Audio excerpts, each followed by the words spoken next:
ഈ ചൂടത്തൊക്കെ നോമ്പ് തുറക്ക് ഉണ്ടാക്കാൻ പറ്റിയ ഒരു അടിപൊളി ഡ്രിങ്കിൻ്റെ റെസിപ്പിയാണ് കേട്ടോ. നമ്മുടെ ശരീരം പോലും തണുപ്പിക്കുന്ന ഒരു സൂപ്പർ ഡ്രിങ്കാണ്.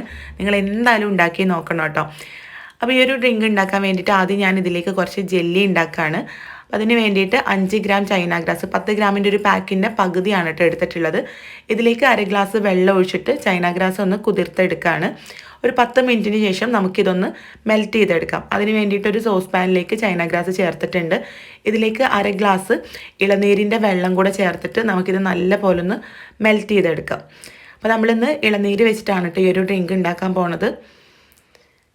ഇതാ ചൈന ഗ്രാസ് മെൽറ്റായിട്ട് വരുന്ന സമയത്ത് നമുക്കിതിലേക്ക് പഞ്ചസാര ചേർത്ത് കൊടുക്കാം. നമ്മുടെ മധുരത്തിനനുസരിച്ചിട്ട് പഞ്ചസാര ചേർത്ത് കൊടുക്കാം കേട്ടോ. അപ്പോൾ ഞാനിവിടെ ഒരു 1.5 ടേബിൾ സ്പൂൺ പഞ്ചസാര ഇതിലേക്ക് ചേർക്കുന്നുണ്ട്. കാരണം നല്ല തണുപ്പിച്ച് കുടിക്കുന്ന ഡ്രിങ്ക് ആകുമ്പോൾ അത്യാവശ്യം നല്ല മധുരത്തിലാണ് ടേസ്റ്റ് ഉണ്ടാവുക. ഓരോരുത്തരുടെ മധുരത്തിനനുസരിച്ചിട്ട് ചേർക്കാം കേട്ടോ. അപ്പോൾ ഇതായി ചൈന ഗ്രാസ് നല്ല പോലെ മെൽറ്റായിട്ട് വന്നിട്ടുണ്ട്. ഇനി നമുക്കിത് അരിച്ചെടുത്ത് ഒരു പാത്രത്തിലേക്ക് മാറ്റും.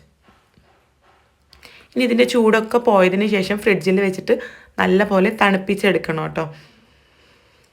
ഇനി നമ്മളെടുത്ത 2 ഇളനീരാണ് കേട്ടോ ഞാൻ എടുത്തിട്ടുണ്ടായിരുന്നത്. അതിൻ്റെ കാമ്പ് മിക്സിയുടെ ജാറിലേക്ക് ചേർത്ത് കൊടുക്കാം. ഇതിലേക്ക് കുറച്ച് കണ്ടൻസ്ഡ് മിൽക്ക് ചേർക്കുന്നുണ്ട്. നമ്മുടെ ടേസ്റ്റിനനുസരിച്ചിട്ട് ചേർക്കാം കേട്ടോ. ഞാനിവിടെ 1.5 ടേബിൾ സ്പൂൺ മിൽക്ക് മെയ്ഡാണ് എടുത്തിട്ടുള്ളത്. ഇനി ഇതിലേക്ക് ഇളനീരിൻ്റെ ബാക്കിയുള്ള നമ്മൾ 1/2 ഗ്ലാസ് വെള്ളം മാത്രമേ എടുത്തിട്ടുള്ളൂ 2 ഇളനീരിൽ നിന്നും. ബാക്കിയുള്ള വെള്ളം കൂടെ ചേർത്തിട്ട് നമുക്കിത് കട്ടയൊന്നുമില്ലാതെ ആദ്യം കുറച്ച് വെള്ളം ചേർത്തിട്ട് നല്ല പോലെ അരച്ചെടുക്കാം കേട്ടോ. ആവശ്യത്തിനുള്ള പഞ്ചസാര കൂടെ ചേർക്കാം. ഒരുപാട് വെള്ളം ആദ്യം തന്നെ ചേർത്ത് കഴിഞ്ഞാൽ ഈ തേങ്ങയൊന്നും നല്ലപോലെ അരഞ്ഞ് കിട്ടൂല കേട്ടോ. ഇതുപോലെ ഫൈനായിട്ട് വേണം അരച്ചെടുക്കാൻ. അപ്പം അതിനാവശ്യത്തിനുള്ള വെള്ളം ആദ്യം ചേർത്ത് കൊടുക്കുക. എന്നിട്ട് ഇതിലേക്ക് നല്ല കട്ടിയുള്ള പാലും കൂടെ ചേർത്ത് ഒന്നുകൂടെ ഒന്ന് കറക്കിയെടുക്കുക. ആദ്യം നല്ലപോലെ അരച്ചതിന് ശേഷം വേണം പാല് ചേർക്കാൻ കേട്ടോ. എന്നിട്ട് ഇതൊരു ബൗളിലേക്ക് മാറ്റുകയാണ്.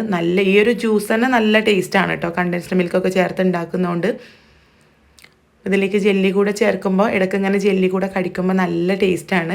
അപ്പോൾ ഞാനിതാ ബാക്കിയുള്ള 2 ഗ്ലാസ് പാൽ 1/2 ലിറ്റർ പാൽ വെച്ചിട്ടാണ് കേട്ടോ 2 ഇളനീര് വെച്ചിട്ട് ഞാൻ ജ്യൂസ് ഉണ്ടാക്കിയിട്ടുള്ളത്. അപ്പോൾ മൊത്തത്തിൽ ഇതാ അടിച്ചെടുത്ത് ഒരു ബൗളിലേക്ക് മാറ്റിയിട്ടുണ്ട്.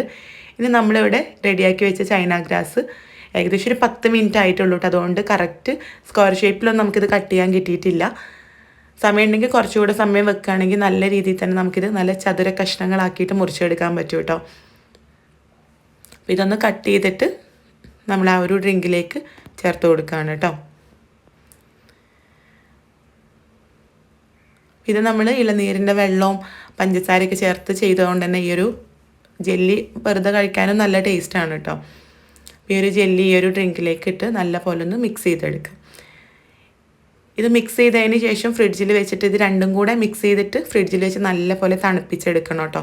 എന്നാലാണ് ആ ജെല്ലിയിലേക്ക് ഈ ജ്യൂസൊക്കെ പിടിച്ച് നല്ല ടേസ്റ്റി ആയിട്ട് കിട്ടുള്ളൂ. അപ്പോൾ ഇത്രയേ ഉള്ളൂ, നമ്മുടെ ഈ ഒരു ഡ്രിങ്ക് റെഡി ആയിട്ടുണ്ട്. ട്രൈ ചെയ്ത് നോക്കണം കേട്ടോ. നമ്മുടെ ശരീരം പോലും തണുപ്പിക്കുന്ന ഒരു അടിപൊളി ഡ്രിങ്കാണ്. നോമ്പ് തുറക്കുമ്പോൾ കുടിക്കാൻ പറ്റിയ ഒരു അടിപൊളി ഡ്രിങ്ക്. അപ്പോൾ ട്രൈ ചെയ്ത് നോക്കുന്ന സമയത്ത് ഫീഡ്ബാക്ക് അറിയിക്കാം കേട്ടോ.